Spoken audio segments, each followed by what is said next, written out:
people think that the past is there for us to live and relive, and that's all our life is all about. But in reality, a past is nothing but just a reference based on which we build our future. So if your past is something that is filled with regret and guilt and anger and difficulties and trauma and a lot of memories that you do not want to hold on to, then holding on to that past can recreate those experiences in your future.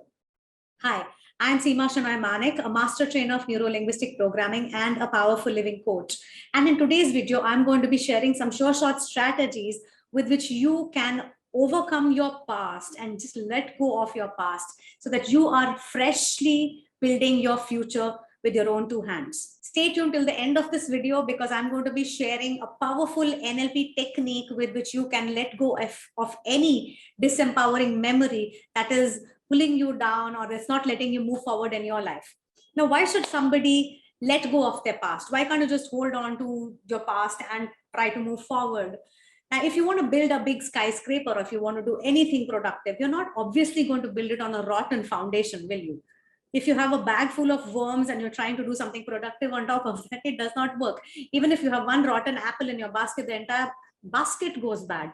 So it's important to remove those rotten apples. It's important to remove the infection. It's important to remove what is holding you back. So the first step to doing that, first step to letting go, is to understand who are those people you need to forgive. In our past, there are a lot of people who may have hurt us, right? Sometimes it's our parents, sometimes it's friends, sometimes it's family, sometimes it's a lover. It can be anybody. It can be a teacher. And people sometimes say certain things or do certain things that hurt us back then. But we tend to carry that hurt till today. The words they said, the way they said it, the stuff they did, the betrayals, it stays within us in the form of anger. It stays within us in the form of resentment, in the form of irritation. The stuff they told us stay within us in the form of our belief systems, what we believe about ourselves, about life, about people. It makes us more cynicistic. It makes us more negative if we carry these forward. So it's important to let go and forgive people. And how do you forgive people? The best way to forgive people, and sometimes forgive yourself, because that's also important. A lot of times we have done things in the past. We may have hurt somebody. We may have said something to someone. We may have taken actions that were not very smart or intelligent. We may have done something that made us fail. And a lot of times you're carrying anger and grudge and guilt and resentment towards ourselves. So one needs to learn to forgive when this happens. And how do you do that? How do you forgive? The simple way to forgive is to understand that nobody is perfect. No one, not you, not your parents, not your family, not your spouse. Nobody is perfect. Everybody has made mistakes in their past. Everyone does the best of their capacity. Once we begin to understand that the person who hurt you, it may be your parents, it may be a teacher, it may be anybody, the person who hurt you, in reality, that person was also stuck in their own behavior. They were stuck in those circumstances. They were stuck with their upbringing, their patterns, their programming. And because of that they did what they did. And you too were younger. You were not as wise as you are today. And you did something. And what can you do about it now? What can you do about something that's already happened? So if you're carrying guilt or resentment or anger or frustration or disappointment or fear because of something that happened in the past, the best thing to do is to start looking at people as flawed creatures. Everybody is flawed. Nobody is perfect. And it's okay to be that way. Beauty lies in imperfections. When you start looking at it that way, suddenly it becomes a little more easier to forgive your parent, a father or a mother who said something. They were just young when they did what they did, or maybe they were stuck in their own patterns. Maybe they did it because they loved you and they didn't know any other way to express it. Maybe they're stuck in certain behavior patterns that they are not able to break through, just the way you are stuck in certain behavior patterns. So it becomes easy to forgive when you stop believing the concept of perfection.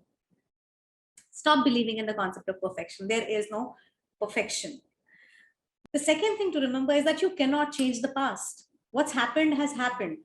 So the best question you can ask yourself, rather than asking, why did this happen? Why did so-and-so do this to me? Why did I do this? Why did that have to happen? Whatever that you're asking yourself that's making you feel a certain emotion you don't want to feel, ask yourself, what can I do now?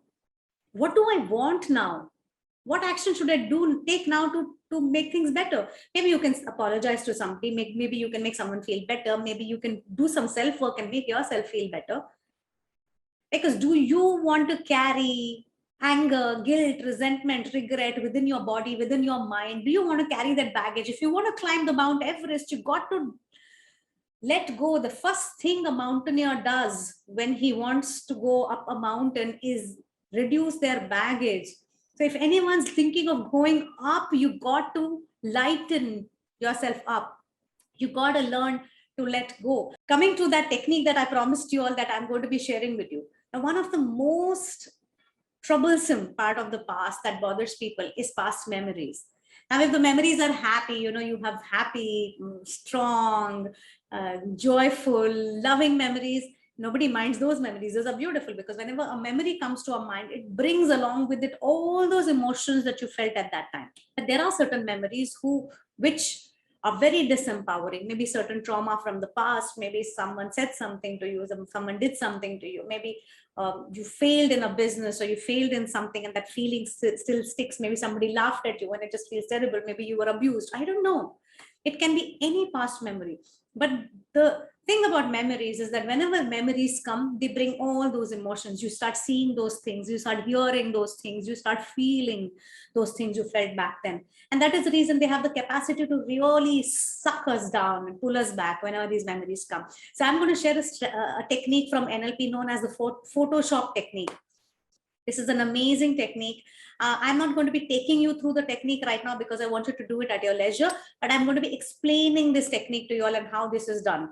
It works with the concept that whatever your memory is from the past, it's stored in your brain in the form of pictures or videos or images. When you close your eyes, you can think of that memory. With the Photoshop method, the first step you follow is whenever a memory comes back that's bothering you, you learn to dissociate with that memory.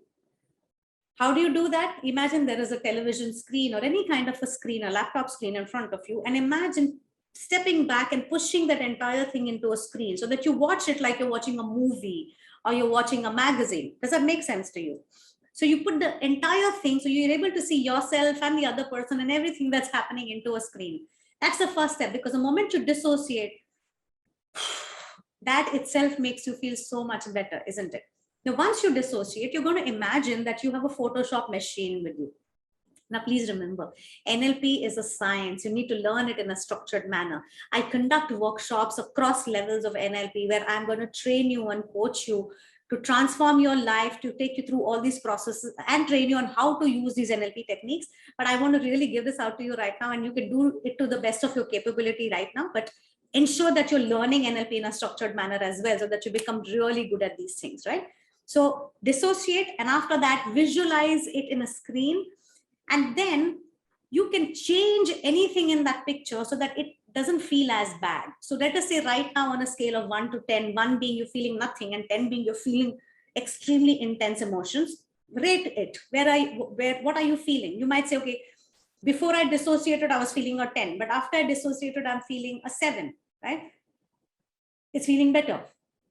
After that, imagine that you have a Photoshop machine. Now, what's a Photoshop? You can change the color, you can brighten it, you can lighten it, you can darken the picture, you can draw something over it, you can change its colors, you can write something on top of it. You can do whatever you want that you can do in a Photoshop machine.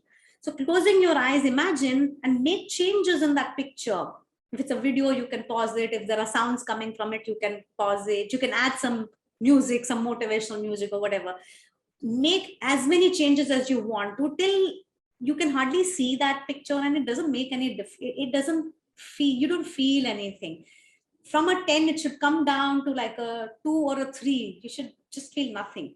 And then once you feel what you're seeing in that image is nothing much, reduce the size of it and make it really small. Imagine making it like a little stamp, even smaller.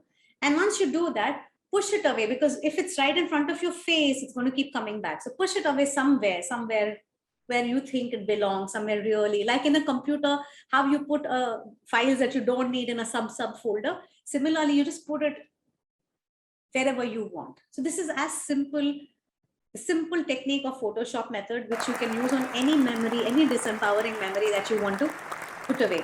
I regularly do master classes on neuro-linguistic programming. I'm doing one in the near future. So I'll leave a link of that as well in this video at the bottom, and I'm going to leave a link of our website as well. You can watch out for my upcoming programs there as well. Do click register for the master class, where I'm going to be talking to you all about what is NLP, how it can transform your life, what are its uses, how can you use it not to just change your life, but to become a person with authority and influence and a leader who can make a difference to other people's lives as well. So I'm confident that you truly enjoyed this video. Subscribe to NLP Magic with Seema Shenoy Manek, because amazing content here for you to come back and transform and learn.